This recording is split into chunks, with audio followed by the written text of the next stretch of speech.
يهده الله فلا مضل له ومن يضلل فلا هادي له. أشهد أن لا إله إلا الله وحده لا شريك له وأشهد أن محمدا عبده ورسوله لا نبي بعده. اللهم صل وسلم على نبينا محمد بن عبد الله وعلى آله وصحبه ومن والاه لا حول ولا قوة إلا بالله. أما بعد.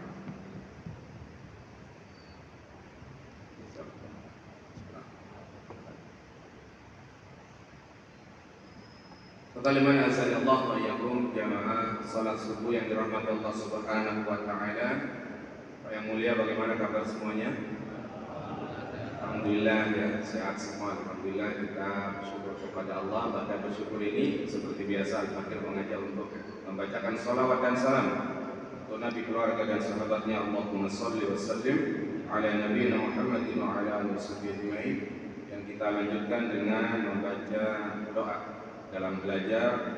Allahumma inna nas'aluka ilman nafi'an wa rizqan fahman.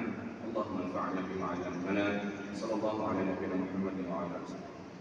Yang Fakir muliakan semua pengurus PKM, ketua, wakil khusus, dan juga para tokoh masyarakat yang hadir pada kesempatan kali ini. Sebagaimana telah diumumkan tadi, insyaallah kita akan membahas tentang tafsir Quran surah Al-Hujurat pada ayat khususnya yang ke-10 ya, insyaallah. Kata liman azanallahu wa iyyakum, Bapak Ibu yang mulia, bahwa Quran surah Al-Hujurat ini adalah bimbingan bagi kita kaum muslimin di dalam bermuamalah bersama Rasulullah SAW dan juga kepada kaum muslimin, di mana Hujurat ini merupakan ayat yang Allah turunkan setelah periode hijrahnya Nabi Sallallahu Alaihi Wasallam. Berarti dia adalah Madani, yang menunjukkan kepada kita bagaimana adab bergaul, pertama kepada Nabi, kemudian kepada kita sesama manusia. Dan wabil khusus Bapak yang mulia, pada kesempatan pagi ini kita akan membahas di ayat yang ke-10. Insyaallah kita akan elaborasi dengan fakta yang terjadi pada kekinian. Dan pada akhir nanti seperti biasa akan diberikan kesempatan untuk kita diskusi bersama. Baik, bagi yang membawa Quran, silakan bisa dibuka Al-Qur'annya pada Al-Hujurat ayat ke-10. Kita baca sama-sama Pak semua. A'udzu billahi minasy syaithanir rajim.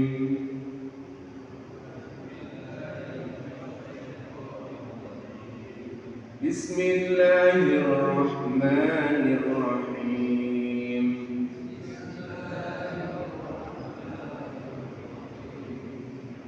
إنما المؤمنون إخوة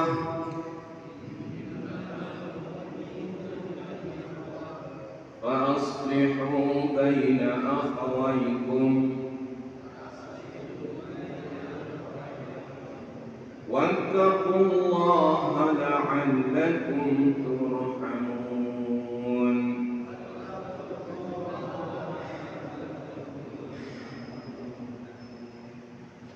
Ayatnya pendek namun memberikan kesan yang mendalam kepada kita semua.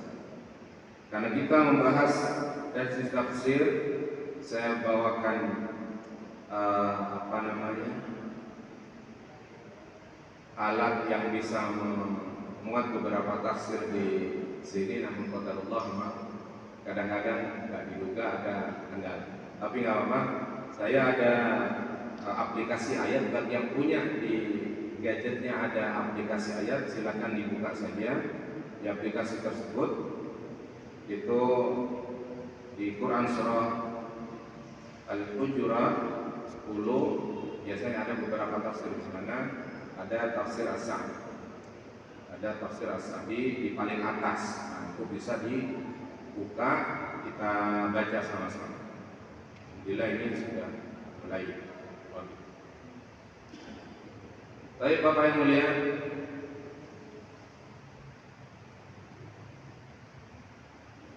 dalam tafsirnya Syekh Sa'di rahimahullah ta'ala, beliau mengajarkan atau menyebutkan kepada kita terkait dengan ayat ini. Beliau menyebutkan bahwasanya ada abdu, innamal mu'minuna ikhwatun, sesungguhnya orang-orang mukmin itu ikhwatun adalah bersaudara. Dari sisi makna bahasa ini, ikhwatun dia merupakan jamak dari kata akhun. Jadi akhun mufradnya, jamak dari akhun ini dia ada dua model. Ada ikhwanun, ada ikhwan. Apa biasanya atau bagaimana biasa penggunaan kedua kata tersebut? Ikhwanun biasa dikatakan atau dipakai untuk menyebut tentang persaudaraan yang dia tidak terikat dengan tali nasab. Akhun, saudara laki-laki.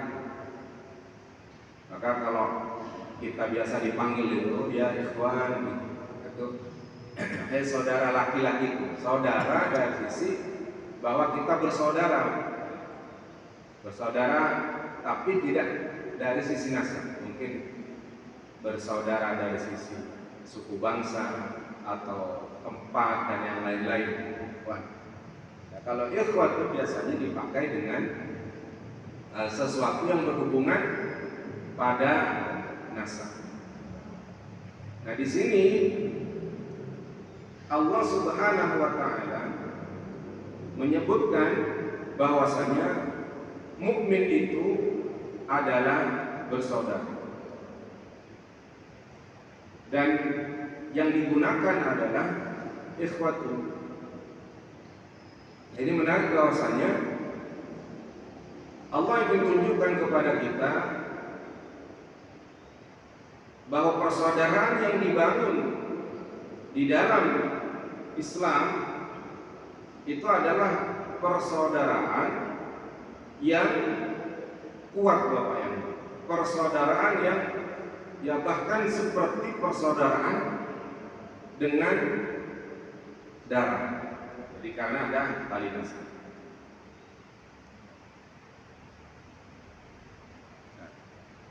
Syekh Qurtubi rahimahullah taala tafsir Qurtubi, beliau menjelaskan bahwa fihi thalathu masail. Di sana itu ada tiga perkara. Yang pertama, qauluhu ta'ala innamal mu'minuna ikhwatun ay fid-din wal hurmati la fin nasab.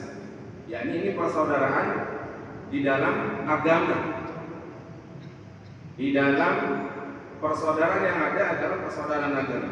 Dan ini sejalan dengan yang disebutkan oleh Syekh Sa'di itu hadza aqdun aqadahu Allahu bainal mu'minin, di mana Allah Subhanahu wa taala mengikat di antara orang-orang mukmin. Pengikatannya ini al-fiddin, merupakan ikatan dari sisi darah, wal hurmah, dan kemuliaan, la bin nasab, bukan karena faktor nasab. Walihada qila, dan untuk ini dikatakan ukhuwatud dini asbatu min ukhuwatin nasab. Kata beliau, persaudaraan agama itu asbat, itu lebih kuat min ukhuwatin nasab daripada persaudaraan nasab. Kata Syekh Fa'inna, maka sesungguhnya ukhuwatun nasabi, persaudaraan karena nasab itu tanqatu bi mukhalafatid din, itu dapat terputus karena perbedaan agama. Wa akhwatuddin wa akhwatuddin la tanqatu bi mukhalafatin nasab. Dan persaudaraan agama ini tidak terputus karena perbedaan nasab. Jadi Pak yang mulia, saya Qurtubi menjelaskan bahwasanya persaudaraan agama ini lebih kuat dari persaudaraan karena nasab. Alasannya persaudaraan agama tidak terputus karena perbedaan nasab, tapi sebaliknya persaudaraan nasab itu bisa terputus karena perbedaan agama. Bisa dipahami Pak ya? Jadi kita ini semua yang hadir di sini ini, saya yakin mayoritas atau bahkan seluruhnya itu tidak saling berhubungan nasab. Betul tidak? Mayoritas setidaknya. Kalau memang ada kakak hadir, adik hadir, ya 1-2. Tapi mayoritas yang di sini tidak ada berhubungan nasab secara langsung. Insya Allah. Namun persaudaraan ini terjalin di antara kita. Persaudaraan ini terjalin di antara kita. Kata beliau bahwa persaudaraan agama terhubung walaupun tidak bersaudara karena nasab. Tapi sebaliknya persaudaraan nasab ini dapat terputus karena perbedaan agama. Di mana contoh aplikasi terputusnya nasab karena berbeda agama dalam pelaksanaan hukum waris.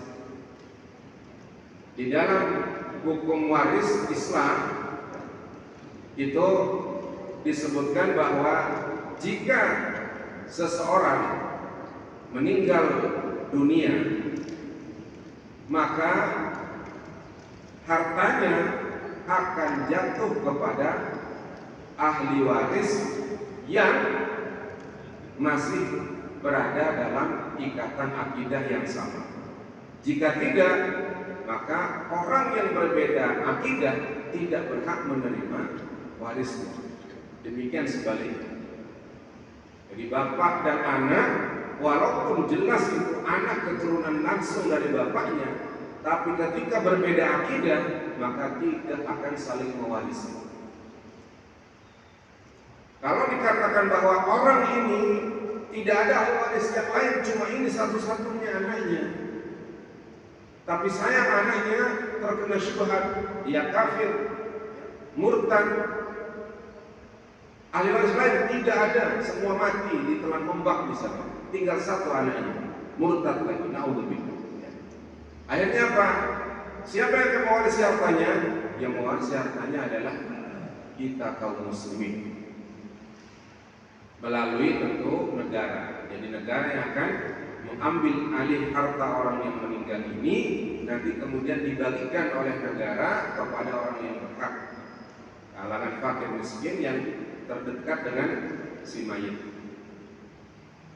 Nah, inilah apa yang mulia persaudaraan di dalam Islam. Kata Sa'di bahwasanya Allah Azza wa Jalla telah mempersaudarakan kita, telah mengikat kita dengan agamanya antar mukminin ini. Annahu idza wajada fi ayyi syakhsin kana fi masyriqil ardi wa magharibiha.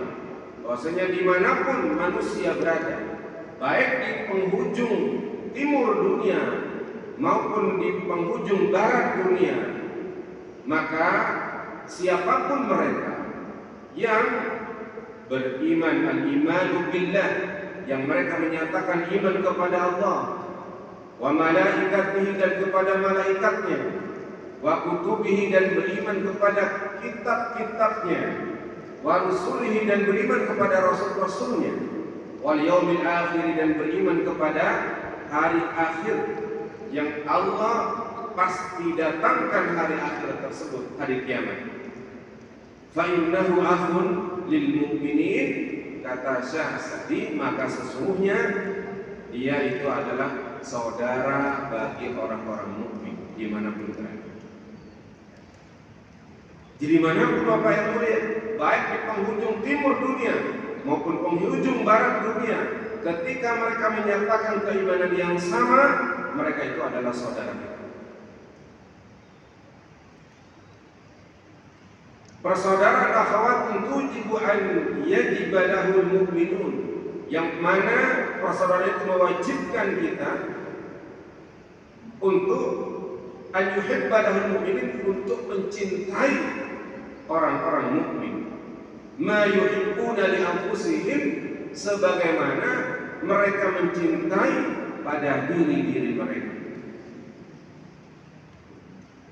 Jadi persaudaraan yang ada di dalam Islam ini adalah persaudaraan yang mewajibkan kita untuk mencintai saudara kita sebagaimana kita mencintai diri kita. Wa yakrahuna lahum ma yakrahuna li anfusihim, dan mewajibkan untuk kita ini membenci apa yang dibenci oleh diri kita. Jadi ibarat bahwa kita ini memang satu perasaan dan pemikiran dengan saudara-saudara kita ini. Jadi tidak boleh ada perbedaan, bahwa apa yang disukai oleh kita itu juga kita ingin disukai oleh saudara kita, atau apa yang disukai oleh saudara kita itu sama dengan yang disukai kita.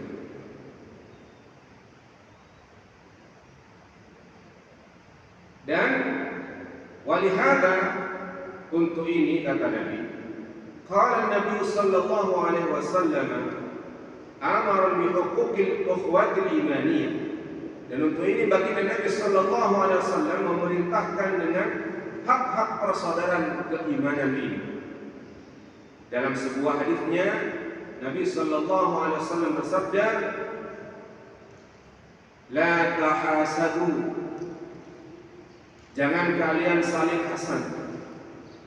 Ya Pak yang mulia, di antara konsekuensi persaudaraan ini Nabi menunjukkan agar persaudaraan itu dibangun di atas kecintaan kepada saudaranya. Bahkan karenanya Nabi memerintahkan kepada mereka yang mengaku bersaudara, la tahasadu, jangan kalian saling hasad. Apa bahasa kita itu iri, ya? Jangan kalian saling iri. Ada saudara kita yang dia mendapatkan nikmat, apa yang terjadi? Dia menjadi orang yang tidak senang. Itu namanya iri, Pak, hasad. Kenapa kok dia yang dapat, aku tidak? Besok tetangganya yang muslim ini mendapat tambahan nikmat, dia makin senewen. Dapat lagi tambahan nikmat yang dia ketahui, makin menjadi-jadi, ya, pusing pada dirinya. Artinya orang seperti ini berarti ada hasad di dalam diri. Dan Rasulullah telah melarang seseorang yang katanya bersaudara kemudian dia hasad pada saudara yang lain. Kemudian wala tabaghabu, Rasulullah menjelaskan, dan jangan kalian saling tabaghat, saling marah, ya, kepada saudaranya ini. Dilarang oleh Nabi sallallahu alaihi wasallam. Mengaku saudara tapi kok kerjaannya tiap hari beranteman dulu. Berarti persaudaraannya ini persaudaraan yang semu, ya.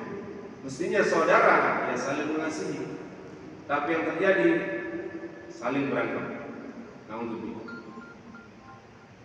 Syasari menjelaskan lagi wala tanajashu, dan jangan kalian saling tanajas. Tanajas itu apa yang mulia? Gampangnya menipu aja. Dia adalah jenis transaksi yang dipakai dalam rangka mengelabui saudara.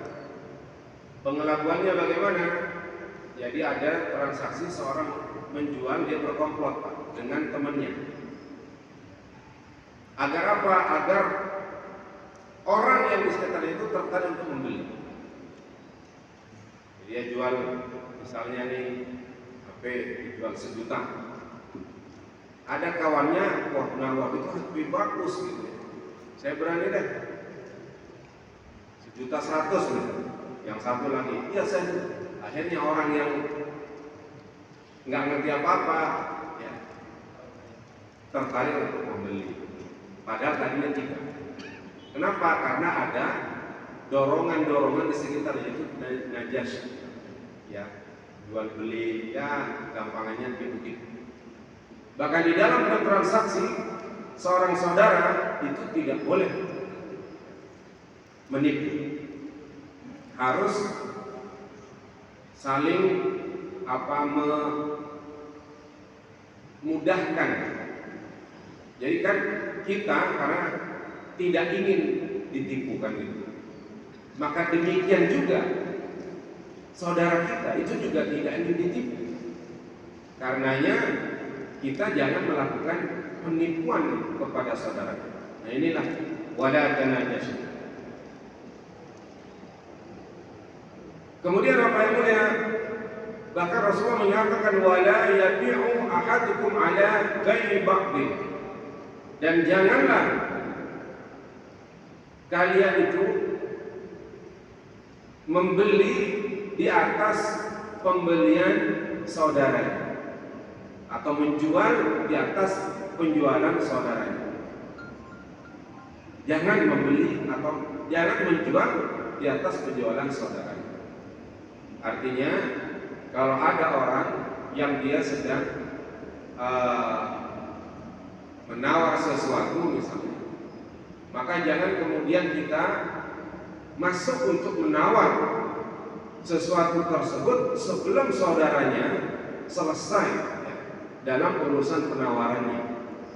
Walaupun barangnya cuma satu-satunya, ada mobil bekas menarik hati kita. Kita mau beli mobil ini, tapi ada saudara kita yang masih melakukan penawaran ya, terhadap barang tersebut. Apa yang terjadi? Maka kita tidak boleh Bapak yang mulia untuk menawar barang tersebut. Itu tidak boleh. Biarkan saudara kita selesai tawar menawarnya. Kalau dia tidak tidak tertarik, maka bolehlah kemudian kita masuk menjadi penawar berikut.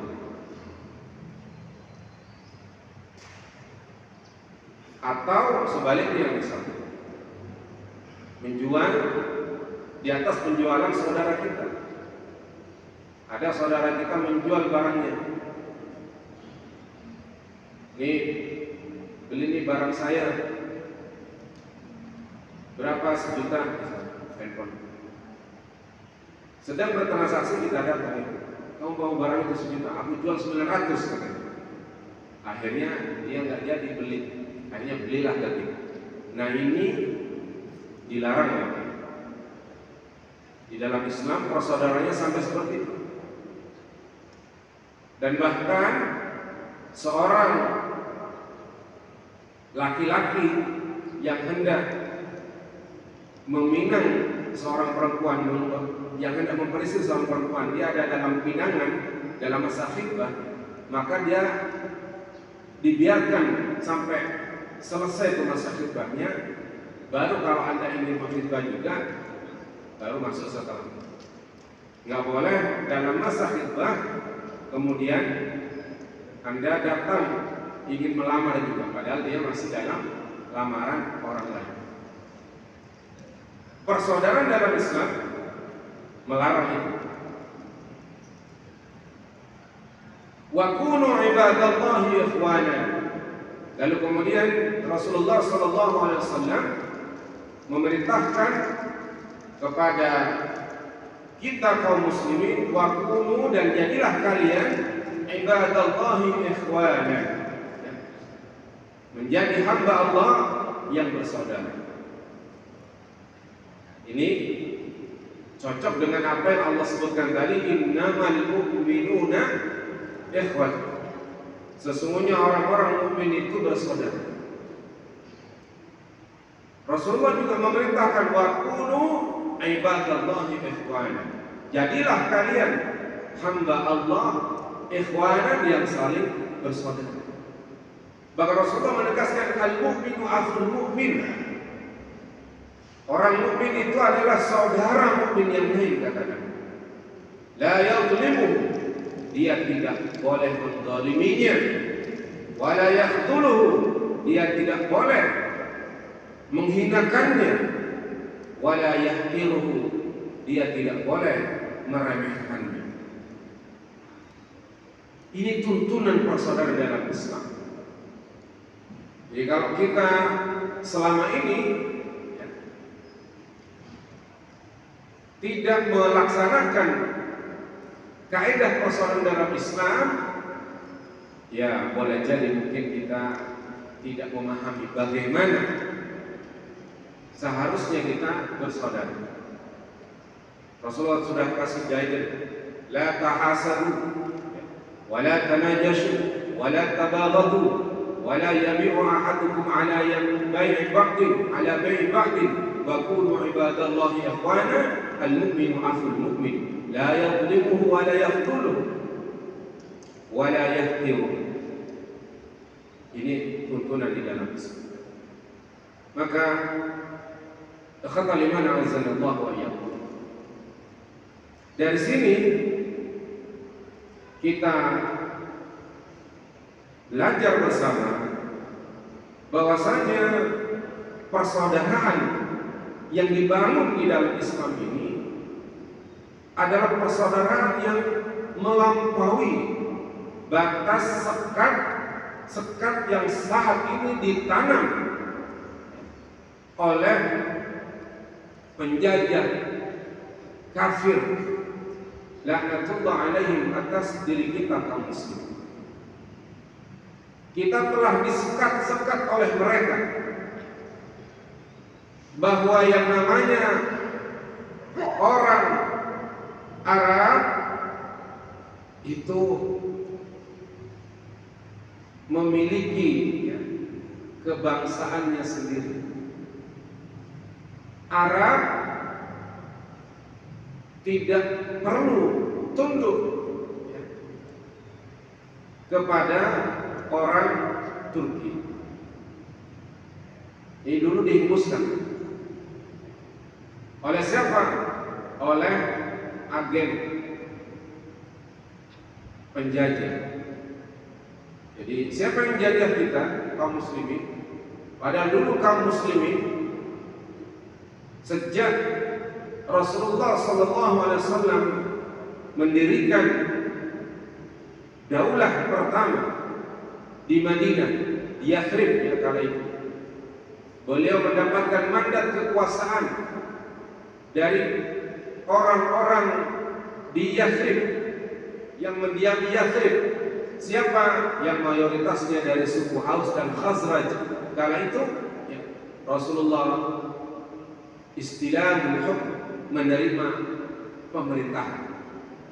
Rasulullah didaulat menjadi pemimpin bagi mereka. Dan kepemimpinan Rasulullah ini adalah kepemimpinan pada level mana? RT. Nah, karena ada dulu Pak orang yang berkomentar, Rasulullah itu kan dulu pemimpin selevel RT katanya. Ada Pak dulu. Naudzubillah. Itu perendahan, pelecehan terhadap kepemimpinan Nabi sallallahu alaihi wasallam. Mana mungkin ada RT? kemudian memimpin pasukan untuk melakukan futuhat, penaklukan. Ada nggak di sini RT mana? Ya, bawa pasukan menaklukkan futuhat ya ke RT lainnya? Nggak ada. Karena kenapa ya? Karena RT nggak begitu. Lalu siapa yang memimpin pasukan untuk melakukan futuhat negara-negara di sekitarnya? Mengirim duta besar ke raja-raja, penguasa-penguasa di sekelilingnya. Itu bukan kerjaan RT. Ini kerjaan siapa yang mungkin? Kerjaan kepala negara. Jadi Rasulullah itu adalah apa? Amirul Daulah, pemimpin daulah, pemimpin negara. Rasulullah mengutus utusan sahabatnya mengirim surat ke negeri-negeri di sekitarnya, ke raja-raja Persia dan Romawi, dikirim surat oleh Nabi, menyeru mereka agar berislam, mengutus pasukan. Nah, ini kerjaan kepala negara. Kaum muslimin sejak Rasulullah SAW memiliki kekuasaan di Madinah sampai terakhir di abad ke-20, 1924, itu hidup dalam satu tatanan pemerintahan Islam, yakni model pemerintahan yang dikenal dengan sistem khilafah. Dulu kita satu, dari Maroko sampai Merauke. Apa yang disebutkan oleh Nabi terimplementasi di dalam sistem hidup yang seperti itu. Kita punya pemimpin yang satu di seluruh dunia. Dialah khalifah yang memimpin kaum muslim, sehingga tidak lagi ada sekat perbedaan di antara kaum muslimin, mau dari manapun datangnya, mau suku bangsa apa, bahasanya berbeda, warna kulitnya beragam, semua bersaudara. Tapi kemudian orang Inggris datang memecah belah kaum muslimin, disematkan, ditiupkan ke tengah benak kaum muslimin apa? Paham nasionalisme. Maka dihembuskan paham nasionalisme ini untuk apa? Agar mereka orang Arab lepas dari kepemimpinan khilafah yang saat itu diturut. Akhirnya pada tahun 1915, 16, 17 dan seterusnya, itu banyak negara-negara yang mereka melepaskan diri dari kepemimpinan Turki Utsmani. Asbab apa? Asbab paham nasionalisme yang dimasukkan oleh kafir penjajah ke tengah atau ke benak kaum muslim. Maka Pak yang mulia, kita dapati pada tahun 1917 itu dilaksanakan sebuah perjanjian, ada agreement antara Mark Sykes dan Francois Grossbecker atau Pico. Maka perjanjian ini dikenal dengan Sykes-Picot atau Sykes-Picot. Sykes-Picot Agreement dilakukan antara dua orang ini, di mana kedua orang ini mewakili Inggris dan Prancis. Apa yang terjadi dalam perjanjian mereka itu? Jadi kedua orang ini yang mewakili negara masing-masing membagi-bagi wilayah kekuasaan khilafah Islam Utsmani ke dalam negara-negara bangsa, dan sekaligus mereka membagi, oh ini negara wilayah sini bagian Prancis, ini Inggris, dibagi. Ya. Bagaimana mereka bisa melancarkan tipu daya seperti itu? Ya tentu mereka tidak bisa langsung datang menyerang ya, ke negara-negara Muslim bawa pasukan, nggak begitu. Mereka melancarkan mulai dari ini pemahaman agar mereka bisa berdiri itu setiap bangsa. Bahkan Mekah pun mereka tanam orang. Kala itu yang dipakai oleh Inggris untuk melawan kekhilafahan Turki Utsmani itu adalah seorang gubernur yang dipakai, dihasut agar melepaskan diri dari kekuasaan Utsmani. Siapa kala itu? Yakni Syarif Husain bin Ali. Ia melakukan sebuah perjanjian dengan Inggris untuk melawan Turki. Akan Mekah sendiri begitu. Jadi tanam agen sana, tanam agen sini, hanya kaum muslimin yang kata saya tadi persaudaraannya itu mencakup semua yang di ujung barat namun semua di ujung timur sudah tidak berlaku lagi. Ya. Akhirnya persaudaraannya disekat berdasarkan garis teritorial negara kebangsaan.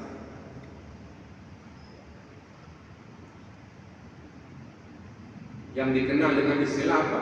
Ukhuwah Watoni, persaudaraan kebangsaan.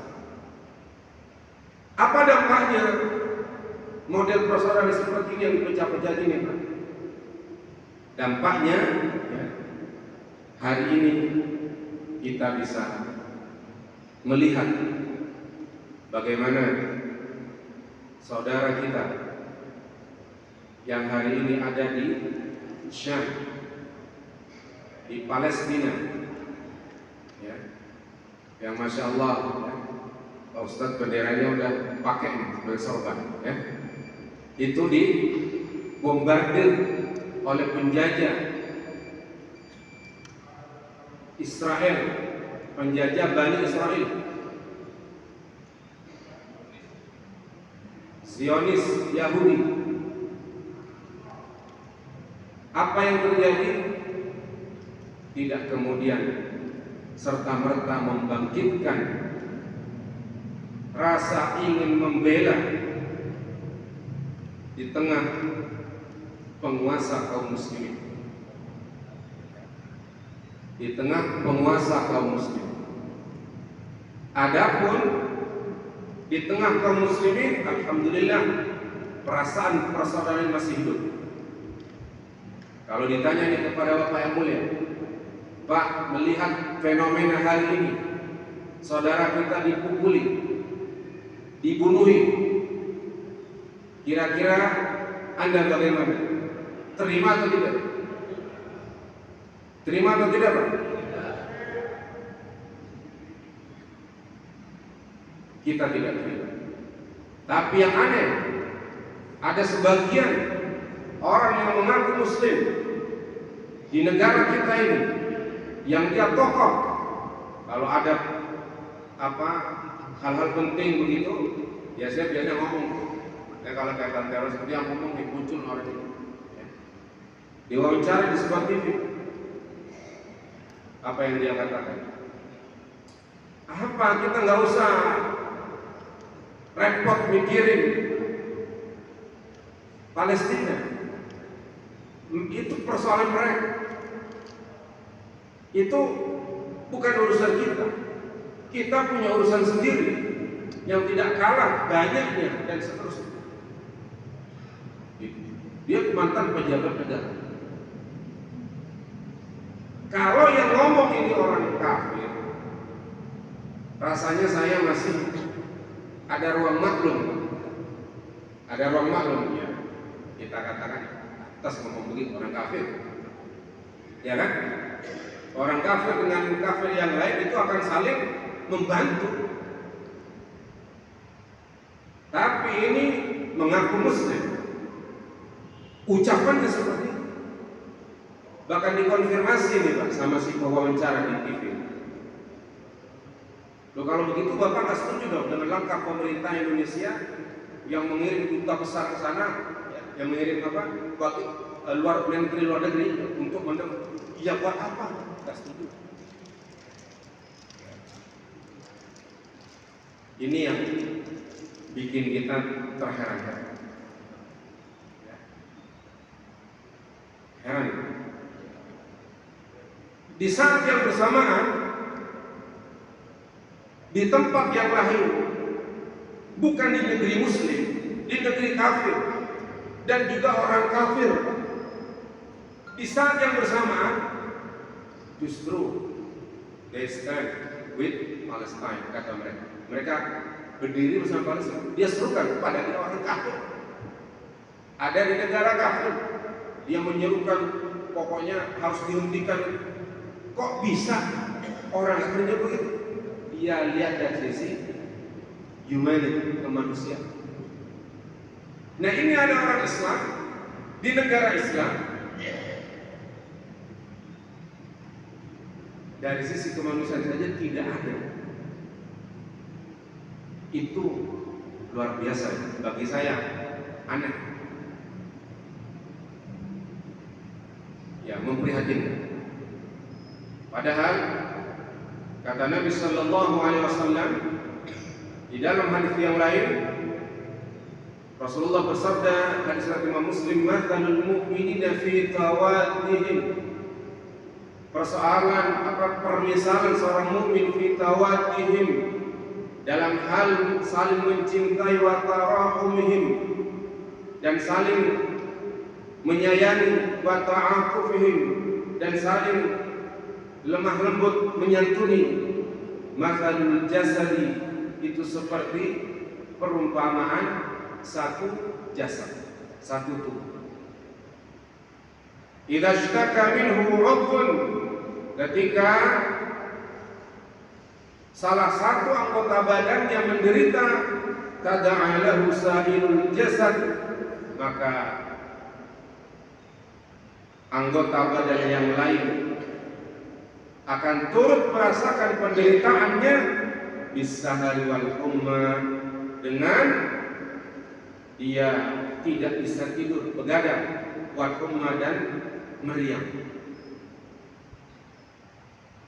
Perumpamaan Nabi Sallallahu Alaihi Wasallam begitu indah. Kata Nabi, persaudaraan, perumpamaan mukmin dalam hal kasih sayang, saling mencintai terhadap mukmin yang lain itu seperti satu tubuh. Satu tubuh bagaimana? Kalau ada satu tubuh yang dia menderita, pasti tubuh yang lain akan ikut merasakan penderitaan. Misal suatu saat ya, ada seseorang yang karena perhatiannya kepada gadgetnya, kepada handphonenya, jalan Pak nggak lihat dari depan.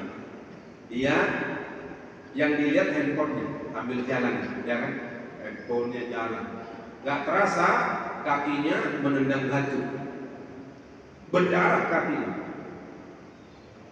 Apa yang terjadi kira-kira? Kalau kita seperti itu, kita ini kaki nendang batu nggak sengaja, berdarah di kaki kita, maka anggota tubuh yang lain dari kita pasti spontan, gak usah dipanggil ya.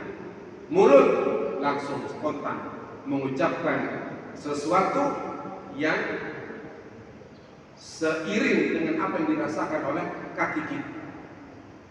Tergantung apa kebiasaannya yang diucapkan. Umumnya orang mengatakan langsung aduh begitu, mengadu ya. Tergantung, ada yang bilang innalillahi, astagfirullah, tergantung kebiasaan ucapan. Intinya mulut ini refleks Pak. terundang atas rasa sakit kaki kita yang ada di bawah. Kepala pun juga sama, nggak usah diminta, langsung ya muncul kunang-kunang di kepala itu, ya, pusing. Mata juga sama, menunjukkan solidaritasnya, keluar airnya.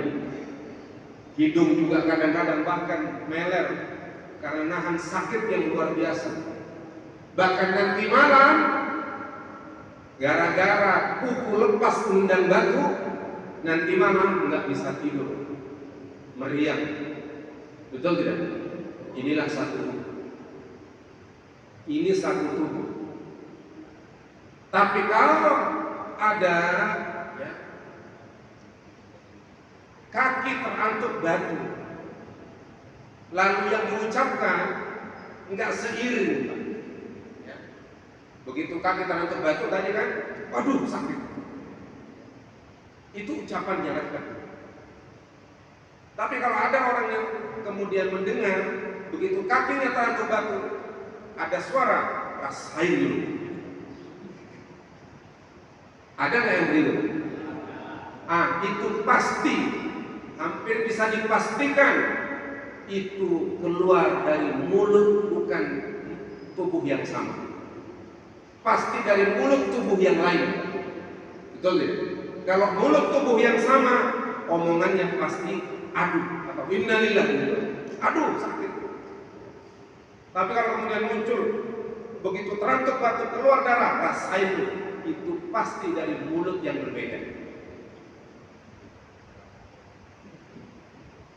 Maka kalau ada saudara kita dibunuhi seperti di Palestina, lalu kemudian muncul ucapan begitu, bukan keprihatinan yang keluar dari lisannya, hati-hati Pak.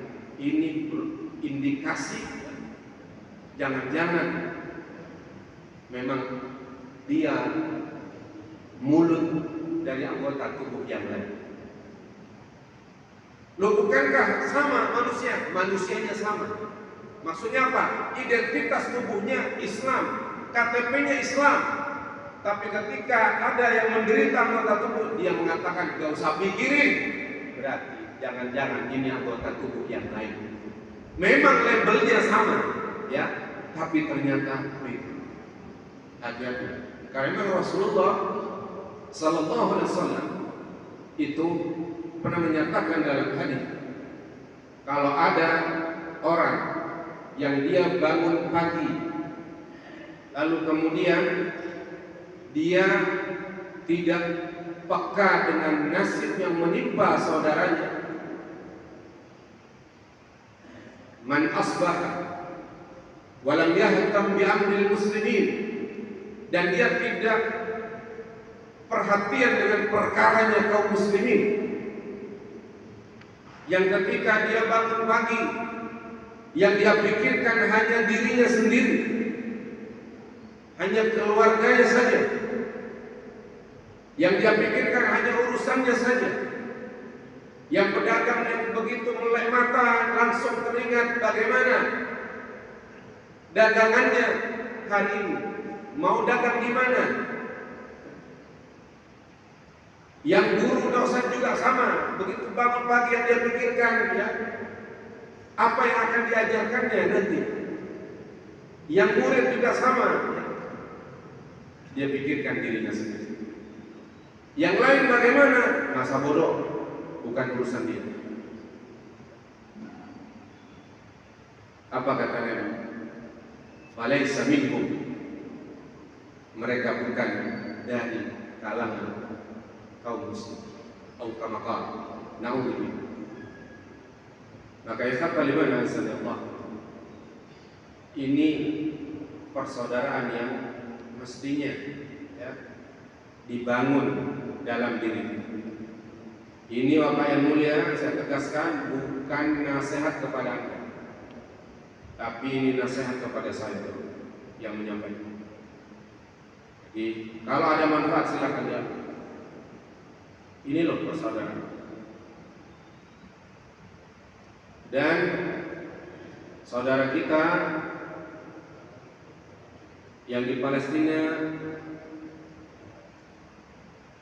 sekian banyak korban berjatuhan di sana, muncul kemudian usulan agar apa? Agar jadi ada pertemuan ceritanya yang memunculkan usulan untuk memutuskan semua hubungan diplomatik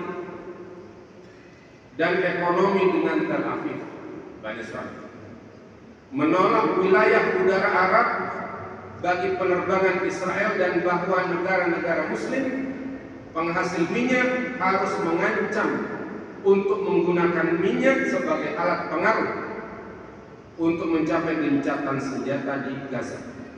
Dilansir laporan Times of Israel melalui MIN Selasa 12 November 2023. Ini beritanya bisa Bapak lihat di www.fifa.co.id, berita dunia. Apa yang terjadi? Udah baca belum? Katanya perhatian sama nasib kaum muslim. Apa yang terjadi dengan usulan ini, Pak? Yang mewujudkan proposal tersebut ditolak oleh 9 negara. Siapa aja tuh? Arab Saudi, UEA, Yordania, Mesir, Bahrain, Sudan, Maroko, Mauritania, Djibouti. Ini bisa buka di fifa.co.id. Ini yang terjadi. Jadi padahal saudaranya dibantu. Nah, maka seperti Al-Fatihah sampaikan di awal, kita mengalami keterpisahan kadang-kadang antara perasaan dan pemikiran umat dengan penguasa. Umat menginginkan agar saudara kita yang ada di Palestina itu segera ditolong. Apa yang diinginkan oleh umat? Apa yang diserukan oleh umat? Agar pertolongannya itu real, agar para penguasa Muslim ini bisa mengirimkan tentara dan senjatanya ke Palestina. Karena dengan cara ini apa yang mulia, penjajahan di Palestina itu bisa dihapuskan sesuai dengan amanat konstitusi Indonesia. Dalam pembukaan Undang-Undang Dasar 45 itu disebutkan bahwa penjajahan harus dihapuskan karena tidak sesuai dengan pri kemanusiaan dan pri keadilan. Apal ya Pak ya? Apal dulu biasa begitu. Hari Senin suruh maju bawa baca ya. Sesuai, ini harus dihapuskan. Jadi itu yang harus dikerjakan oleh para penguasa yang memiliki tentara dan senjata. Bukan hanya sekedar mengirimkan ucapan kecaman saja. Jangankan ucapan kecaman, resolusi PBB saja sama Israel dilanggar, apalagi cuma ucapan kecaman nggak ngefek. Betul tidak? Nggak ngefek. Yang ngefek harus kirim pasukan dan senjata, itu baru ngefek. Bukan kemudian kecaman dan ikut-ikutan meneguhkan usulan negara penjajah terhadap Palestina. Apa itu usulan negara penjajah terhadap Palestina? Kalau Inggris jelas terhadap Palestina, Inggris hanya menginginkan satu penguasa saja, yakni Bani Israel itu. Amerika bawa usulan, ya, dan sebenarnya dia adalah sebuah strategi Amerika untuk mendapatkan simpati negara Arab. Jadi ketika tahun 1948 45, 6, 7 gitu 8 sampai puncaknya di 8, 48 didirikan negara Israel. Itu kan memang Inggris di dalamnya. Inggris menyerahkan Palestina itu kepada Bani Israel. Inggris itu kan sudah lama tuh menjadi pemain ya, di daerah Timur Tengah.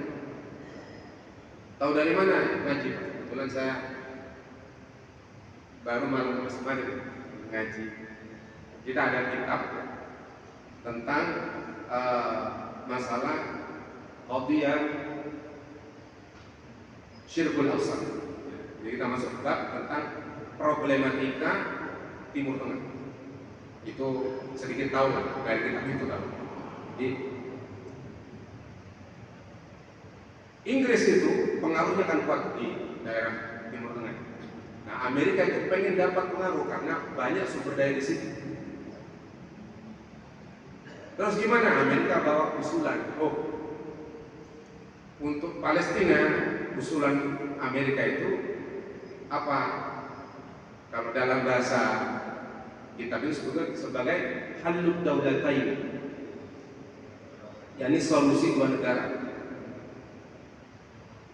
atau two nation state, dua negara.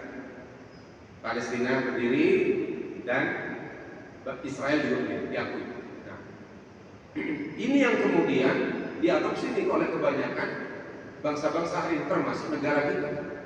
Ngirim menteri-menteri juga menyerukan yang sama. Selain gencatan senjata, segera pengakuan dua negara ini. Kan sampai sekarang negara Palestina kan tidak ada. Sampai sekarang ini tidak diakui. Negara Palestina ada di PBB itu bukan sebagai anggota. Dia sebagai apa? Bahasanya observer saja, peninjau saja. Karena tidak diakui oleh dunia. Kok punya duta besar? Iya, itu duta besar dari penguasa otoritas Palestina. Nah, jadi solusi dua negara itu adalah dari Amerika. Agar apa? Agar menarik simpati bangsa Arab. Tapi di sisi lain coba lihat, sebenarnya Amerika bukan untuk kepentingan Arab. Lihat hari ini dramanya kan terkuat. Siapa yang tidak menginginkan senjata, siapa yang memveto gencatan senjata, usulan gencatan senjata di Amerika. Amerika nggak mau ada gencatan senjata. Jadi begitulah mereka permainan. Kita mestinya bagaimana usulan kita? Ya, bagaimana usulannya? Yang syar'i. Mestinya kita tadi mengirim pasukan dan senjata untuk mengenyahkan penjajahan di bumi Palestina yang itu milik orang Palestina. Bukan malah ngusulin usulan yang sama. Sederhananya kan, pemikiran sederhananya itu kan kayak kita ini, misalnya ini rumah kita banyak kamar karena gede. Ada orang yang tinggal di Kali Ciliwung itu digusur sama Pemda, digusur. Datanglah dia di halaman kita, minta ditampung. Kita ini kaum muslim baik, Bapak bisa cek di foto di Google. Itu tahun 1940-an itu Pak. 40-an setelah ini. 40-an ke sini ya. Itu orang-orang Yahudi yang mengungsi dari Eropa itu ditampung oleh kaum muslim Palestina. Dikasih tenda, dikasih makan, itu ada fotonya. Ada dokumentasi sejarah. Ditampung kayak mereka lah, ada bahasanya pengungsi misalnya hadir karena halaman kita luas ya udah boleh dapat malah di tenda di sana. Lambat laun kehujanan kapan ya? Akhirnya dia, Pak mau nyewa Pak, ya udah saya akan sewa satu. Kita punya 10 kamar, sewa ya udah sewa, halus nih. Tapi lama kelamaan melonjak itu ya, si orang gusuran ini. Akhirnya apa? Karena tahu kita ya cuma tinggal sama istri dan anak kita yang masih kecil, akhirnya mereka bulan pertama, bulan kedua lancar sewanya, bulan besok nggak bayar, disuruh pergi nggak mau, bahkan ngundang teman-temannya untuk menguasai kamar-kamar kita. Wah, marahlah saya kan, wow, berantem kan. Tapi karena saya kalah ya, anak saya masih kecil ya, akhirnya mau nggak mau yang 10 kamar ini 7 kamar mereka kuasai. Kita akhirnya sama istri anak tinggal di 3 kamar ya. Mereka suruh pergi nggak mau, mereka cenderung mereka ngusir kita. Yang tadinya kita tinggal di 5 kamar, dia 5 kamar, dia paksa akhirnya kita turun ke 4 kamar, terus begitu. Maka pada tahun 1948 ketika didirikan negara Israel, mereka telah menguasai 55% wilayah Palestina. 55% tahun 1940. Kemudian tahun 60-an ya, itu ada perang-perangan. Kenapa? Ya karena ternyata ada yang mengungkap itu nggak benar, cuma sandiwara saja untuk semakin mengokohkan mereka di tanah Palestina. Akhirnya semakin membesarlah mereka. Sampai kemudian tahun 2000 itu sudah sedemikian kecil. Dan Bapak lihat tadi Google itu tahun sekian ya mereka Yahudi itu datang. Kita nih yang gak terima nih rumah kita ini dikuasai orang, kan kita ngusir mereka terus kan. Berisik nih tetangga. Akhirnya datang nih ke saya, udahlah Pak, gak usah berisik dulu, udahlah terima saja lah ya, udah Bapak tinggal di 3 kamar ini, gak usah berisik. Kira-kira Bapak terima gak yang punya rumah ini? Kalau Anda tetangga baik, ya dapat bantu sini usir orang yang menempati kamar kita, betul tidak? Itu bantu tuh usirin itu nggak berhak tuh di situ. Kalau Anda tetangga baik, ini ada tetangga pura-pura baik, udahlah daripada berantem terus sudah terima aja lah. Ini yang nggak benar. Lalu anak kita makin lama makin gede, tahu sejarahnya bahwa ini adalah rumah bapaknya, rumah kakeknya yang bangun. Diambil batu Pak, dilemparlah batu ke sana. Kedengaran kan berisik lagi, ya. Adik-adik karena dia kuat balas, ya. Orang yang nggak tahu sejarah ngomong, lu sih melempar batu duluan, gitu kan. Giliran dipukulin kamu gini akibatnya. Ini orang nggak tahu sejarah ngomong, ya kan. Ikut mempersalahkan anak kita yang sudah mulai ngerti nuntut haknya, Pak. Betul nggak? Harusnya dibela nih anak saya Pak, yang sudah ngerti haknya ya kan, bantu nih anak saya untuk ngusir itu pengungsi Ciliwung itu. Nah saya itu ya, nggak ada itu pengungsi Ciliwung, maksudnya pengungsi yang dari macam-macam negara Yahudi, itu yang harus dikerjakan.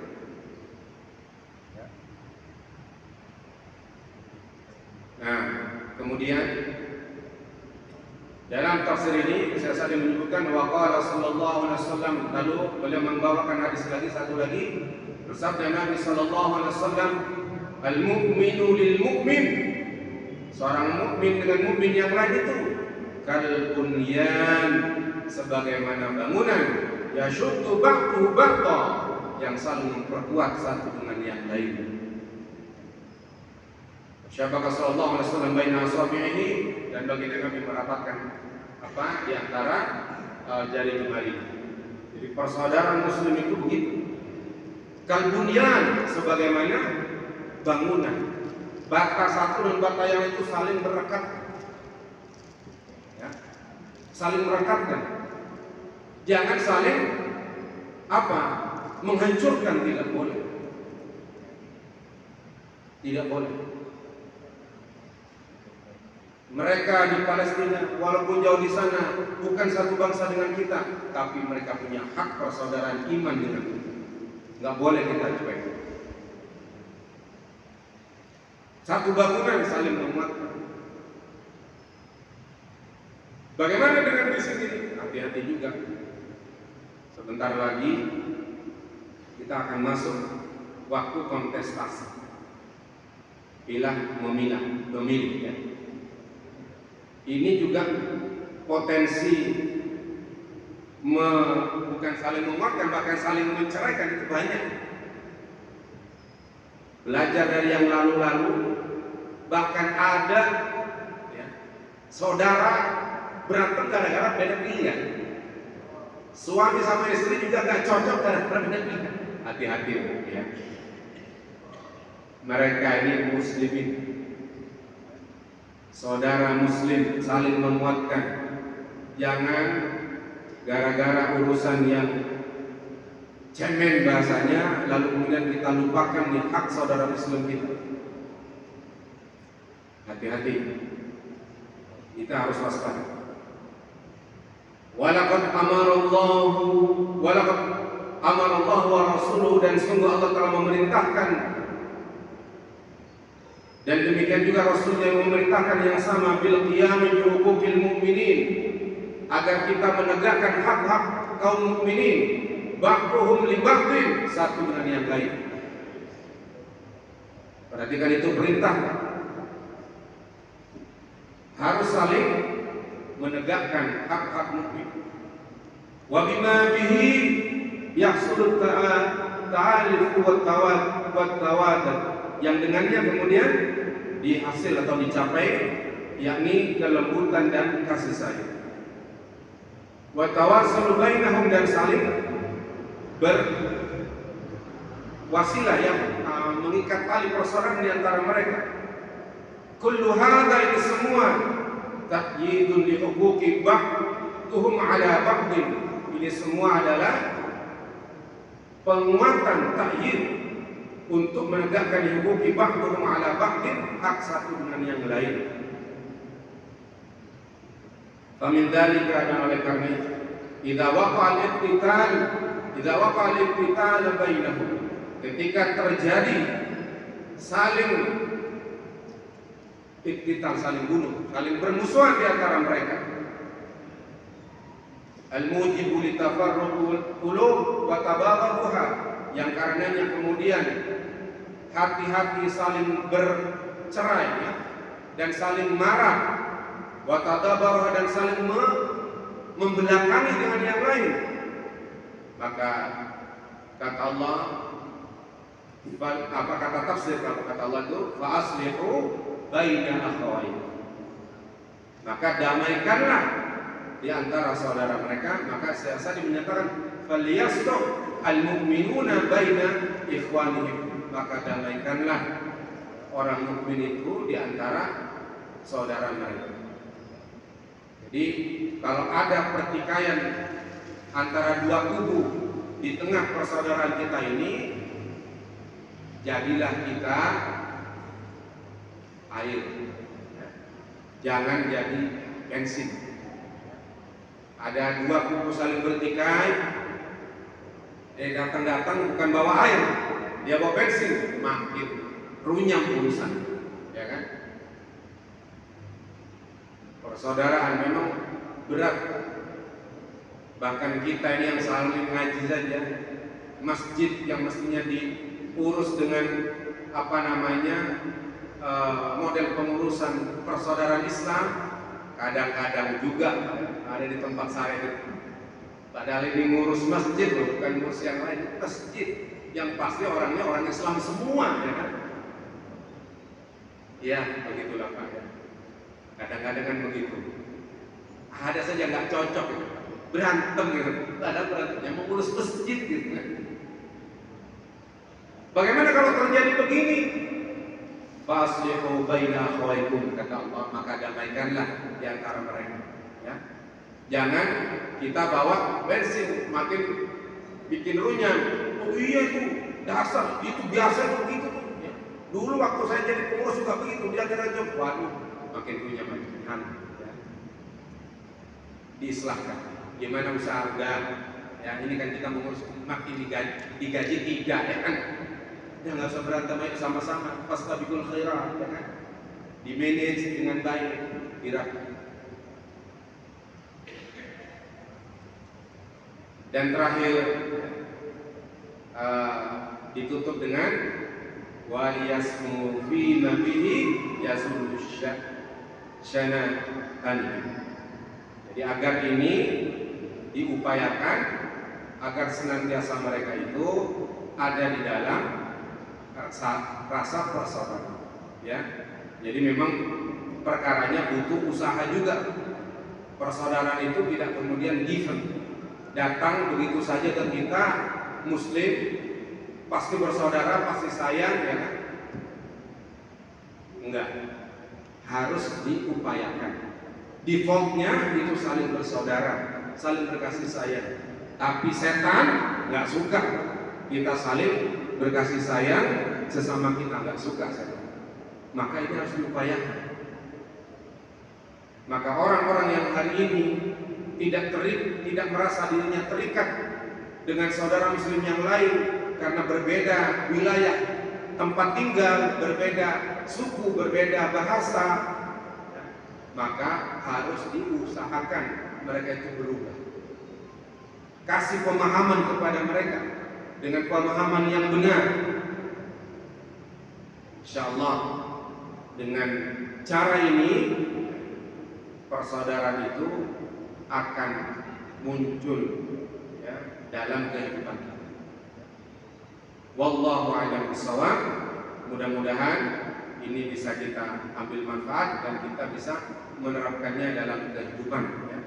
Demikian Bapak yang mulia, terkait dengan tafsir ayat ke-10 dari Quran surah Al-Hujurat dari tafsirnya Syekh Sa'di rahimahullah taala.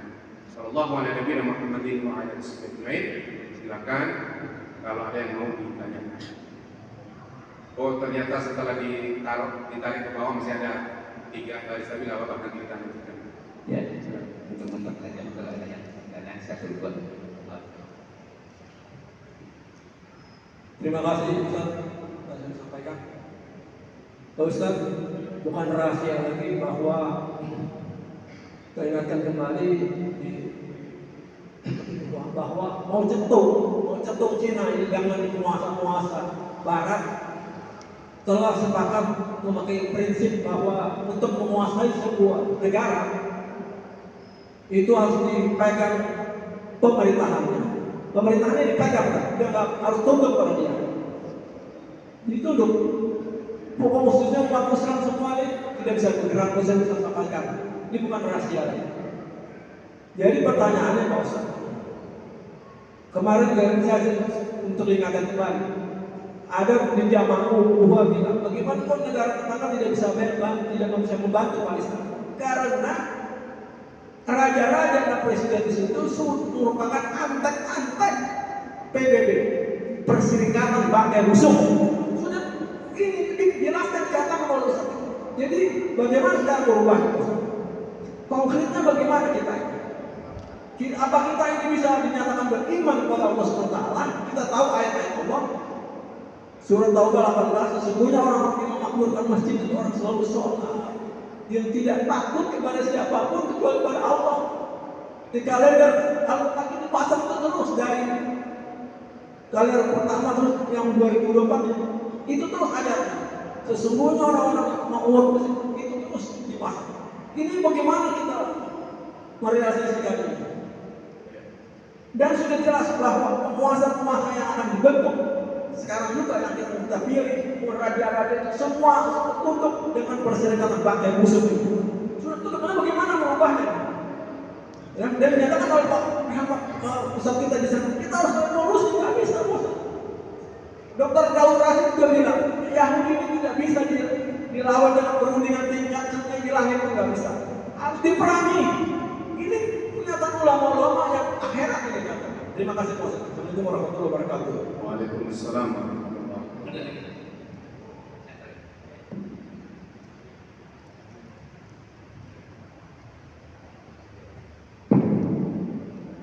Assalamualaikum warahmatullahi wabarakatuh, Ustaz. Waalaikumsalam warahmatullahi wabarakatuh. Perkenalkan, nama saya Haji Suryo Putra Pribadi, Ustaz. Mungkin barangkali sebagian besar bapak-bapak belum ada kenal sama saya. Ya, Ustaz. Jadi mengiringi apa yang dikatakan oleh Pak Sapi barusan, Ustaz, bahwasanya bahwasanya kita pernah memiliki sejarah, Ustaz.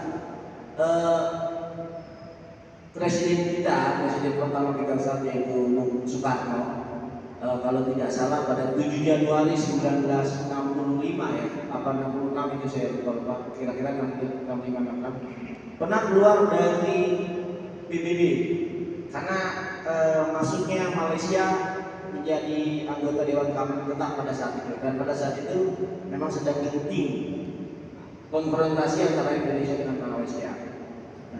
Sejauh yang saya lihat gitu, bahwa sampai hari ini kan merupakan sebuah sikap politik yang jelas. Kita Indonesia memiliki sikap politik luar negerinya bebas aktif gitu. Tapi sampai hari ini kita kok sepertinya gitu, pemerintah kita setelah Bung Karno gitu, belum pernah menyatakan sikap. Padahal ya kalau bicara sejarah kita semua tahu yang mendukung kemerdekaan kita adalah Palestina gitu ya, salah satunya gitu.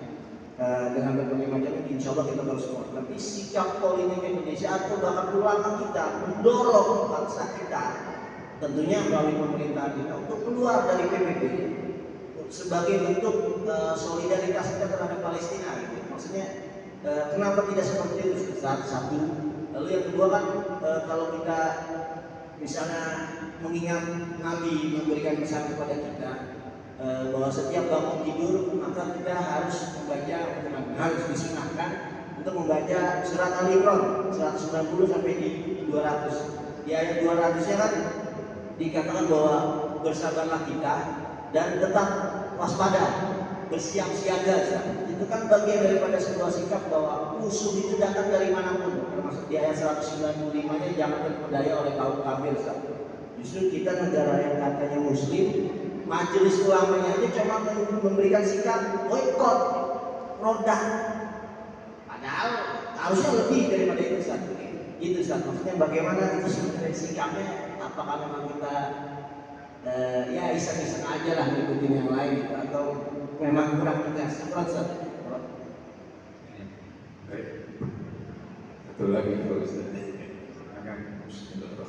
Assalamualaikum warahmatullahi wabarakatuh. Tadi Pak Ustaz bilang kita kan akhirnya bersaudara ya. Islam itu munculnya itu dari Nabi Muhammad itu kan dari Arab. Dan kondisi sekarang Arab Saudi hanya sikapnya demikian. Akhirnya kan orang menilik apa sih latar belakang pemerintahan Arab Saudi itu kok kayak begitu. Tidak boro-boro keras gitu ya, bahkan mengabaikan. Dan saya pernah baca itu pertama dengar dari Ustadz, ya saya lupa ya namanya. Apa benar itu keturunan rajanya ini adalah dari Yahudi? Keturunan Raja Arab Saudi ini katanya Yahudi. Jadi mungkin dari sikap itu kita bisa melihat kenapa demikian gitu. Itu. Assalamualaikum warahmatullahi wabarakatuh. Waalaikumsalam warahmatullahi wabarakatuh. Pak, boleh Pak jawab? Oke ya.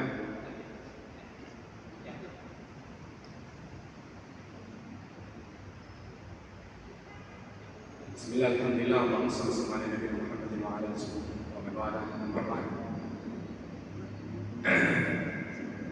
Tadi disampaikan bahwa konsep mencetum agar bisa kita berperan kekuasaan harus dipegang. Jadi Pak yang mulia, memang kekuasaan ini adalah sesuatu yang tidak dipisahkan di dalam Islam. Negara dan Islam itu adalah satu kesatuan. Kenapa? Karena di dalam syariat Islam itu ada aturan-aturan terkait dengan kenegaraan. Yang kalau tidak ada negaranya, maka aturan tersebut tidak bisa dilaksanakan. Maka seorang ulama juga telah menyampaikan ad-dinu usul, bahwasanya agama itu adalah fondasi. Dan daulatu haris, daulat apa istilahnya? Din, agama adalah fondasi, dan as-sultan, ya as-sultan haris, kekuasaan itu adalah penjaganya. Apa-apa perkara yang tidak ada fondasinya, famahdumun, maka dia akan roboh. Dan wama la sultana lahu, dan apa-apa tidak ada kekuasaan, fadhari, maka dia akan lenyap. Di antara kekuasaan dengan agama itu satu paket, ya. Nggak bisa kemudian kita memisahkannya, karena ada, saya dapat di sosial itu ada orang ustadz yang diikuti oleh pengikutnya. Udah, kita itu nggak usah repot mikir wah politik negara, nggak usah bicara. Kita udah fokus kepada bagaimana bisa menjadi muslim yang baik. Ini namanya tadlil al-fikr, tadlilul fikr istilahnya. Ini penyesatan cara berpikir. Jadi kita hanya digiring kepada pemahaman-pemahaman parsial sempit dari Islam. Nggak boleh, ya. Berarti telah melakukan pemisahan begitu. Ini artinya boleh jadi, ya, bisa jatuh kepada apa yang Allah sebutkan dalam Quran. A'udzu billahi minasyaitonir rajim. Afatu'minuna bi ba'dil kitabi wa takfuruna bi ba'd. Apakah kalian hanya mengimani isi sebagian kitab dan mengkufuri sebagian yang lain? Urusan tata cara sholat, puasa, wudhu, haid, nifas, iman diakui, dipelajari ini. Tapi urusan yang lain dia tidak iman. Ini bahaya. Sebaliknya juga, kita fokus pada negara, tapi persoalan-persoalan dasar kita tidak pelajari dan juga tidak boleh. Jadi semua itu mix. Islam itu memang ajaran yang kompleks, yang mulai dari bangun tidur sampai dengan tidur lagi ada di sana syariat, termasuk dengan syariat kekuasaan dia. Kekuasaan ini diperlukan untuk apa? Untuk listinafil hayat Islamiyah, untuk menegakkan atau meneruskan kehidupan Islam. Itu perlunya kekuasaan. Jadi bukan kata mau cetung itu, mau cetung baru kemarin. Ini kata ulama Islam, kalau Imam Ghazali itu ribuan tahun yang lalu udah dikasih tahu. Jadi agama kekuasaan itu bersanding. Lalu Yahudi katanya tadi itu harus diperangi, nggak bisa dengan resolusi atau apapun dia. Itu fakta, bukan teori. Berapa banyak resolusi PBB keluarkan yang nggak dianggap loh, kayak apa? Kayak angin di celana aja. Sama orang yang betul tidak? Iya nggak dianggap. Ya udah, resolusi ada, dia jalan sendiri. Lalu apa gunanya kalau udah begitu? Yahudi itu tidak mengerti bahasa tulisan, bahasa verbal, nggak tahu dia. Yang dia tahu hanya bahasa senjata. Karena mereka merebut wilayah Palestina dengan senjata yang dikirim oleh negara-negara pendukungnya. Maka ini sebenarnya yang menjadi bahasa yang harus kita juga perhatikan. Jangan mereka mereka dengan senjata, kita dengan kata-kata saja, ya. Dikecam. Ada. Kirim pasukan dan senjata. Ini yang kita serukan kepada penguasa-penguasa Muslim. Untuk apa lalu tentara dan senjata diparkir di barak-barak dan gudang-gudang mereka saja? Untuk apa? Tentara direkrut untuk berperang melawan siapa? Melawan musuh. Musuhnya sudah ada. Siapa? Yahudi, Zionis. Jelas. Senjata dibeli untuk apa? Digunakan untuk melawan musuh. Musuhnya siapa? Yahudi dan Nasrani.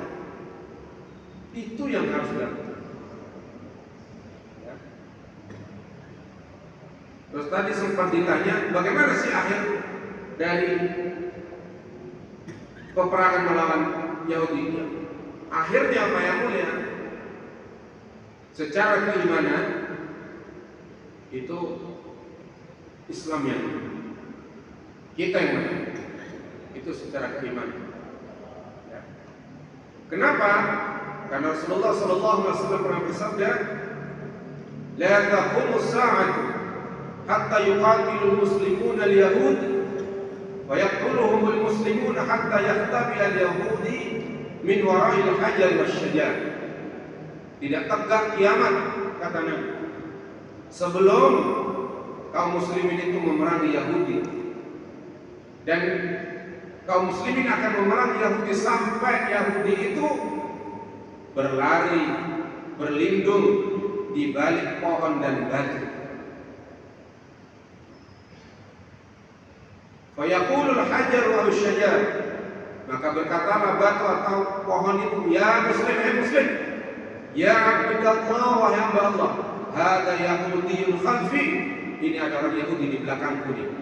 Fata'al, kemarilah, faqtulhu, bunuhlah dia, illa al-gharqada fa innahu min syajarin. Rawahu Muslim. Ya. Nah, riwayatnya Bukhari, ya, Imam Bukhari. Dan juga Imam Muslim meriwayatkan yang sama. Jadi secara iman endingnya kita menang. Paham? Paham tidak ini hadis? Apa wujud kepahaman kita? Kalau orang paham, maka pasti dia melakukan aktivitas untuk mewujudkan itu. Ya. Maka kata Nabi, Muslim itu memerangi Yahudi sampai seperti itu loh. Bahasa kita itu terkencing-kencing lah mereka lari. Ya. Bagaimana biar Yahudi itu sampai sebegitunya? Berarti kan kita harus punya kekuatan melebihi kekuatan mereka. Itu kan jelas peta jalannya, kan jelas harus kita siapin. Kita akan menang. Bagaimana cara menang? Kita harus punya kekuatan. Bagaimana biar kita kuat? Nah, kita siapkan pasukan dan senjata. Itu yang harus kita lakukan agar terwujud janji Nabi Sallallahu Alaihi Wasallam. Kemudian pertanyaan kedua, bagaimana sikap kita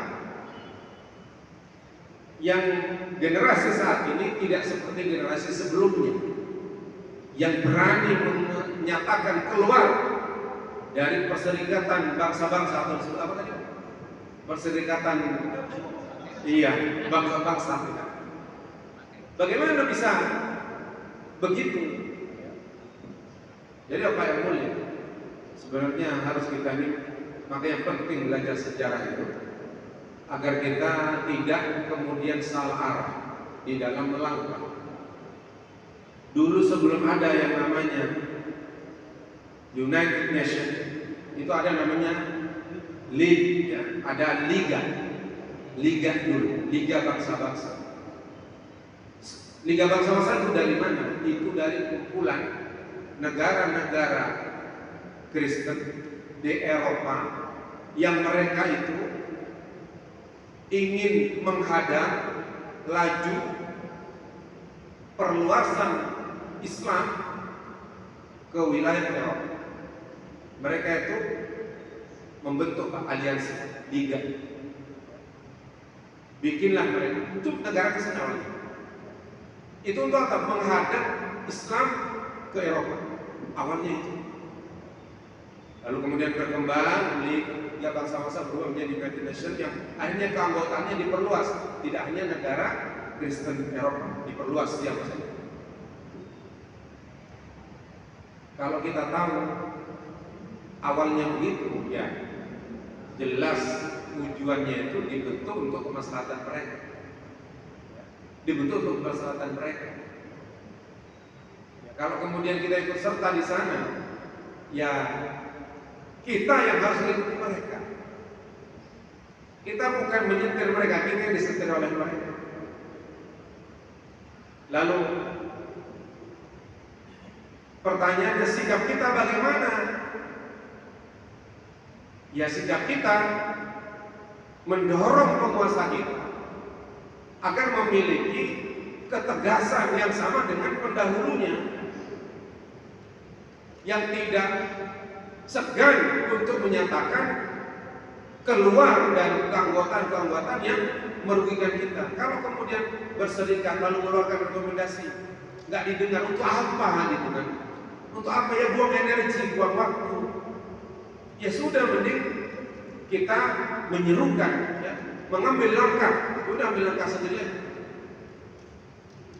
Nah, yang kita lakukan sebagai umat, yang kita dorong penguasa kita agar mengambil sikap yang seharusnya. Sikap seharusnya bagaimana? Kirimkan pasukan Anda dan senjata Anda ke Palestina. Kalau pasukan yang hari ini direkrut oleh negara tidak memiliki keberanian untuk berangkat ke sana, buka mobilisasi umum kepada kaum muslimin, siapa yang mau daftar ke sana, insya Allah banyak orang Islam yang akan berangkat. Betul tidak? Asal difasilitasi aja. Maka sikap kita bagaimana? Kita dorong penguasa kita agar memiliki sikap yang sama, gentleman, sebagaimana pendahulu menghadapi PBB. Lalu, ya, tadi sempat disinggung tentang fatwa MUI yang hanya memboikot produknya saja. Seharusnya bagaimana fatwanya? Fatwanya mestinya ditambah kepada penguasa Muslim, wajib untuk mengirimkan pasukan dan senjata ke Palestina. Harus ditambah fatwanya. Kalau difatwakan wajib, berarti kan dia sudah lepas dari tanggung jawab sebagai para ulama untuk memberikan solusi yang utuh dan menyeluruh bagi persoalan Palestina. Wallahu a'lam. Terakhir, penanya meminta konfirmasi apakah benar penguasa Arab hari ini keturunan Yahudi. Kalau pertanyaannya apakah benar, kepada saya tidak tahu. Itu harus dicek dari sisi mungkin garis keturunan dan yang lain-lain. Tapi menyalahkan juga saya tidak berani, karena pertanyaan kemungkinan kan ada dua, 50% ya dengan tidak, ya atau tidak gitu kan. Apakah benar kata saya? Wallah, saya tidak tahu. Kalau muncul isu begitu, ya silakan tanya kepada yang memunculkan isu, ya. Tapi kita prihatin memang kepada penguasa Arab yang mereka itu tidak membantu Palestina sebagaimana kita harapkan. Makanya kata ada jurnalis senior yang dia itu biasa ditugaskan untuk meliput daerah konflik Timur Tengah. Saya nonton podcast, memang begitu. Jadi ada keterpisahan antara perasaan dan pemikiran rakyat Arab dengan penguasa Arab. Kata beliau ini, rakyat Arab itu mayoritasnya mendukung perjuangan kaum muslim Palestina. Mayoritasnya. Tapi penguasa Arab mayoritasnya itu tidak mendukung perjuangan rakyat Palestina. Begitu Pak yang dikatakan itu. Saya mengutip saja. Itu seorang pemimpin lembaga undergo-nya Pak, sahabat Palestina. Dulu dia seorang jurnalis. Tapi kenyataannya begitu. Ya. Rakyat Arab mendukung secara individu, tapi penguasanya tidak. Wallahu. Ada satu lagi. Ada yang bertanya? Assalamualaikum warahmatullahi wabarakatuh. Waalaikumsalam. Ustaz, dakwah, jihad, dan futuhat. Itulah politik luar negeri dari Islam. Kenapa saya katakan seperti itu? Karena dengan dakwah, jihad, dan futuhat, ending terakhirnya adalah formalisasi Al-Quran dan Al-Hadis. Nah, konteks dari apa yang saya sampaikan berkenaan dengan dakwah jihad dan futuhat plus formalisasi hukum-hukum Islam. Terkadang umat Islam terkecoh, terkadang umat Islam terkebiri dengan gold, glory, dan gospel. Kenapa umat Islam seluruh dunia? Saya yang bicara di sini, bukan berarti saya sombong, tapi di sini adalah kumpulan-kumpulan hamilul dakwah. Kenapa mereka tidak peka? Glory gospel, tapi genocide yang ada di seluruh dunia dengan undergo, dengan perpanjangan tangan, genocide pura-pura yang ada di Holocaust, yang ada di kamp konsentrasi, yang itu bohong-bohongan. Tapi genocide seluruh dunia yang ada di negeri Muslim hanya sebatas tetesan darah yang terus mengalirkan darah. Assalamualaikum warahmatullahi wabarakatuh. Ya, terakhir. Baik. Tadi disinggung tentang 3G, Gold, Glory, and Gospel. 3G ini adalah politik, yakni as-siyasatul istiqmariyah dalam bahasa kita. Itu adalah politik penjajahan negara-negara kafir penjajah. Jadi mereka bawa semboyan ini, gold, artinya emas. Artinya apa? Dia akan mencari tambang-tambang sumber kekayaan alam untuk dihisap di luar negeri mereka. Glory, kemenangan. Ya. Mereka ingin berkuasa di tempat tambang-tambang tersebut. Gospel, ya Bible itu. Ya. Agama mereka juga mereka ikut dakwah. Ya. Berbeda dengan Islam. Kalau Islam itu politik luar negerinya adalah dakwah dan jihad. Dakwah politik luar negeri kita juga. Kalau kemudian dakwah mendapat rintangan, baru dengan jihad. Ya. Jadi bukan futuhat, tidak. Jadi futuhat itu adalah konsekuensi saja dari aktivitas dakwah.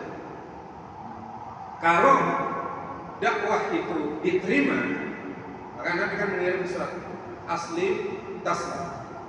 Islamlah engkau kalian ini, maka engkau akan selamat. Kalau tidak, engkau ini akan menanggung dosa rakyat dan seterusnya. Kalau dakwah ini diterima, kelas mereka menjadi bagian dari kaum muslim. Tapi kalau kemudian dakwah ini tidak diterima, ditawarkan, kalau begitu, ya, Anda tunduk dengan sistem Islam. Kenapa? Karena memang telah diwahyukan kepada kita agar apa? Manusia itu menerapkan aturan Quran. Kan itu? Betul ya? Quran itu diturunkan untuk apa? Diterapkan oleh siapa? Oleh manusia. Kata siapa? Kata Allah, a'udzubillahi minasyaitonirrajim. Syahrul Ramadan alladzi unzila fihi al-Qur'an hudan linnas. Sebagai petunjuk bagi manusia. Bukan hanya orang bertakwa, Pak, tapi bagi manusia. Maka didakwahkanlah Al-Quran ini kepada semua manusia, ditawarkan dakwah. Anda terima Islam, selamat. Kalau Anda tidak terima Islam, kalau Anda tidak yakin seperti apa-apa, karena tidak dipaksa Anda masuk Islam, la ikraha fid-din, tidak dipaksa. Tapi yang harus Anda adalah hidup dengan sistem Quran, itu harus. Ya. Karena Al-Quran dari pencipta semesta alam, manusia itu harus hidup dengan Quran.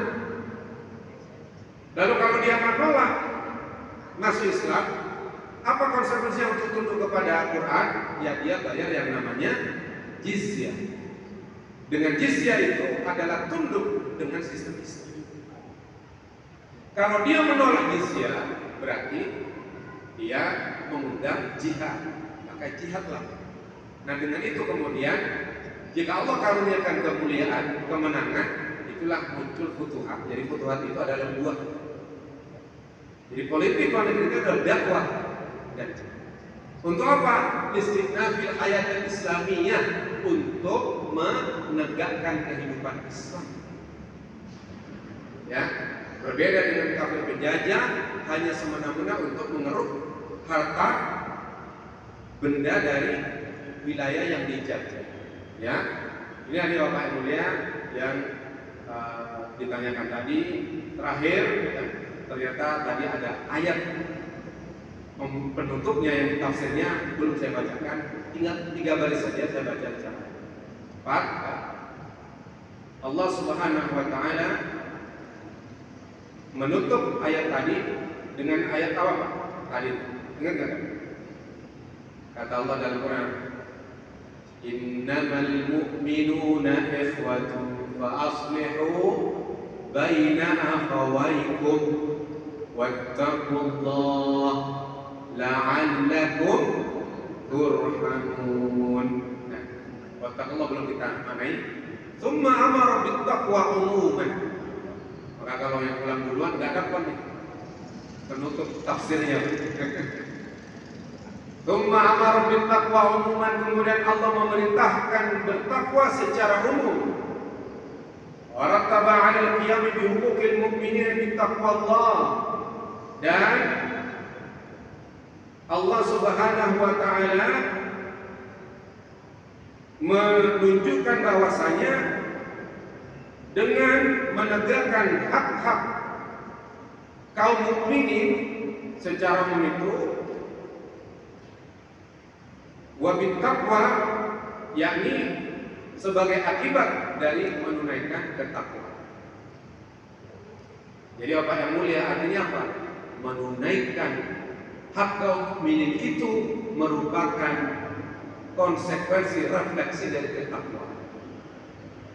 Sehingga kalau kita tidak menerapkan hak kaum muslimin, berarti kita tidak termasuk ke dalam kelompok orang yang bertakwa.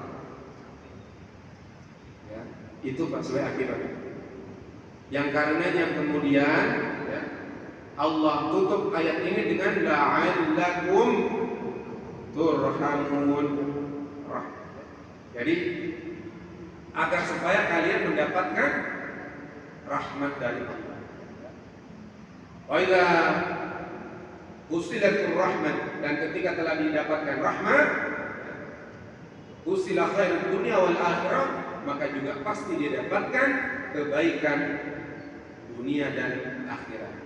Wa dalla dzalika ala anna adamul qiyam bi huquqil mu'minin, dan hal ini menunjukkan atas peniadaan penegakan hak-hak kaum mukminin min a'zami hawajibir rahmati, merupakan dari sebesar-besar hijab dari rahmatnya Allah Subhanahu wa taala. Paham maksudnya Pak? Ya. Jadi menegakkan hak kaum mukminin itu merupakan cerminan dari takwa, yang karenanya Allah akan berikan rahmat dan kasih sayangnya kepada kita. Kalau kita sudah mendapatkan rahmatnya Allah, pasti kita akan mendapatkan kebaikan dunia dan akhirat. Dan hal ini menunjukkan kepada kita bahwasanya ketika kita tidak menegakkan hak-hak kaum mukminin, ini merupakan hijab terbesar dari rahmatnya Allah Subhanahu wa taala. Demikian Bapak yang mulia, selesai pembacaan tafsir Quran surah Al-Hujurat yang ke-10. Yang benar datang dari Allah, yang salah dari kesalahan diri saya semua. Mari kita doa dulu ya Pak bersama untuk kemaslahatan kita dan keselamatan serta kemenangan kaum muslimin di Palestina. Alhamdulillahirabbil alamin. الحمد لله رب العالمين حمدا يوافي نعمه ويكافئ مزيده. يا ربنا ولك الحمد كما ينبغي لجلال وجهك الكريم وعظيم سلطانك. اللهم صل وسلم على نبينا محمد وعلى اله وصحبه اجمعين. اللهم ربنا تقبل منا انك انت السميع العليم. اللهم اغفر لنا ذنوبنا ولوالدينا وارحمهم كما ربونا صغارا. اللهم اغفر للمسلمين والمسلمات والمؤمنين والمؤمنات الاحياء والاموات. اللهم اعز الاسلام والمسلمين واهلك الكفره والمشركين. اللهم انصر وسلم اخواننا في فلسطين. اللهم انصر وسلم اخواننا المستضعفين في فلسطين. اللهم انصر وسلم اخواننا المجاهدين في فلسطين. اللهم انصرهم بنصر عزيز. اللهم انجِ المجاهدين في فلسطين. اللهم انجِ المجاهدين في فلسطين. اللهم انجِ المجاهدين في فلسطين. اللهم تقبل منهم الشهداء. اللهم تقبل منهم الشهداء. اللهم تقبل منهم الشهداء. اللهم عليك باليهود المعتدين الذين يقاتلون المسلمين فإنهم لا يعجزون. اللهم عليك بهم. اللهم عليك باليهود فإنهم لا يعجزون. اللهم شتت شملهم وفرق جمعهم واجعل الدائرة عليهم. اللهم إنا نسألك دولة خلافة رشيدة على منهاج النبوة تعز بها الإسلام وحده وتذل بها الكفار وحده. ربنا آتنا في الدنيا حسنة وفي الآخرة حسنة وقنا عذاب النار. وصلى الله على نبينا محمد وعلى آله وصحبه أجمعين والحمد لله رب العالمين. Kita tutup dengan tahmid dan doa kafaratul majlis. Alhamdulillahirabbil alamin. Subhanakallahumma wa bihamdika asyhadu an la ilaha illa anta astaghfiruka wa atubu ilaik. Sallallahu ala nabiyyina Muhammadin wa ala alihi wasallam. Assalamualaikum warahmatullahi wabarakatuh.